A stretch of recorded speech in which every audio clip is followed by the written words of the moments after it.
తెలంగాణ రాష్ట్రంలో కుస్తీ పోటీలకు పూర్వ వైభవం తీసుకొస్తామని మంత్రి తలసాని శ్రీనివాస్ యాదవ్ అన్నారు. ఎల్బీ స్టేడియంలో జరుగుతున్న 51వ రెస్లింగ్ ముగింపు పోటీలకు మంత్రులు తలసాని శ్రీనివాస్ గౌడ్ హాజరయ్యారు. ఇక క్రీడాకారులను అభినందించారు. ఇక హైదరాబాద్లో చాలా మంది పైల్వాన్లు ఉన్నారని ఈ రెస్లింగ్ పోటీలతో వారితో క్రీడా నైపుణ్యాలు వెలుగులోకి వస్తాయని అభిప్రాయపడ్డారు. క్రీడలను రాష్ట్ర ప్రభుత్వం ప్రోత్సహిస్తుందని, యువత చెడు అలవాట్లకు బానిస కాకుండా క్రీడల్లో రాణించాలని మంత్రులు కోరారు.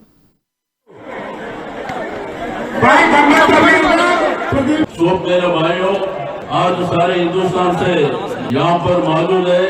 बड़े बड़े पूरे पहलवान हिंदुस्तान से आए हैदराबाद को। हैदराबाद की शान देखे आप लोग, बहुत सुंदर हैदराबाद है ये सारे हिंदुस्तान में तेलंगाना क्षेत्र में ये लाल बहादुर स्टेडियम में बहुत बड़ा पैमाने से यहाँ पर हिंदी केसरी हो रहा है।